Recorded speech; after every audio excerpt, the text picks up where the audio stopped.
Today we're going to be making a solar heater.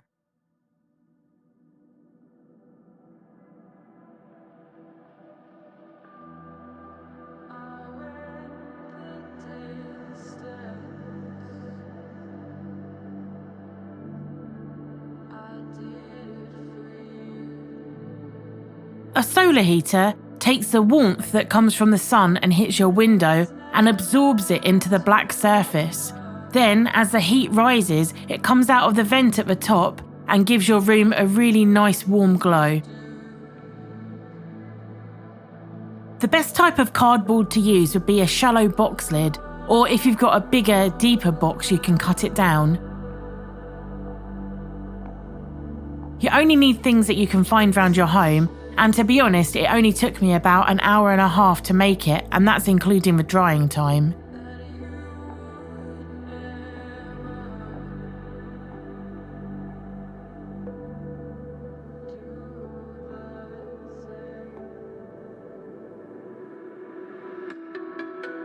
Once you've got your cardboard looking like a shallow box lid, you need to cut a semicircular vent in the bottom so that the cold air can come in, and then also cut some strips in the top to make a vent where the warm air can escape and come into your room.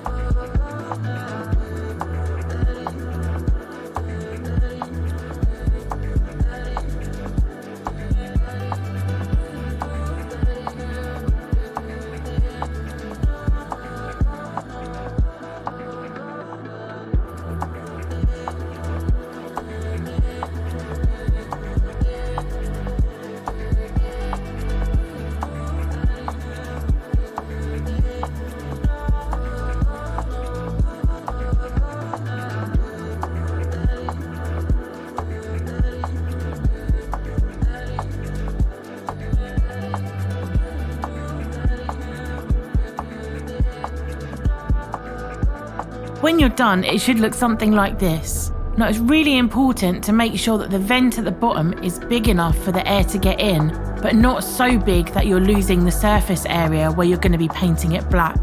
The reason that we've got strips at the top rather than a hole is that the heat can hang around more across that warm black surface and then slowly trickle out, rather than all just going through quickly, which means it wouldn't be as warm.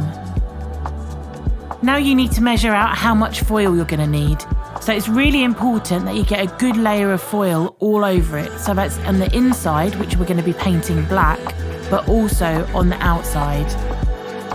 Now that I know how much foil I'm using, I've put some double-sided tape down so that we can stick the foil to the box. You can also use glue if you have that available.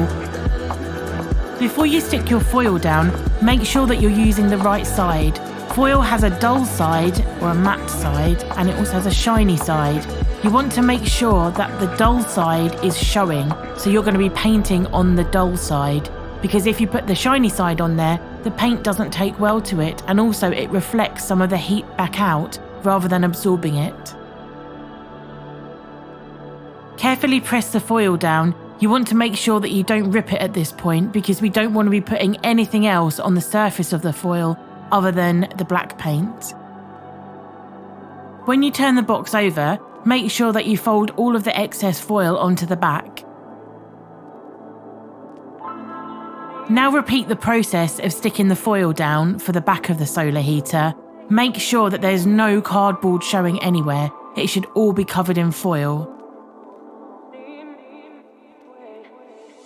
Now for the back, it really doesn't matter if you put it dull side or shiny side. It just needs to be covered in foil so that the heat doesn't escape through the cardboard. If you have any bits of foil that are flapping around or just won't stay in place, you can use a thick tape like a gaffer tape or duct tape, but I would only encourage you to put this round the edge of the solar heater. Don't put it anywhere along the main surfaces. I've also used extra duct tape on mine along the bottom where the semicircular vent is to kind of create some feet for it, because that's the bit that's going to be sitting on your windowsill. Now comes the fun bit. You want to use a black paint, preferably a matte black paint, so it can absorb as much of that sunlight as possible. And make sure that the total inside of the solar heater, all bits of the foil including the side, are pitch black. You may need to do 2 coats on this. I'm just showing you a quick one with a single coat. I used some of the gaffer tape to just support those vents a little bit more. I also used some double-sided tape inside because a couple of them are flapping around. And so that's a finished piece. I would definitely recommend doing this. It's a good fun project for the kids as well, just with adult supervision because of all the scissor work.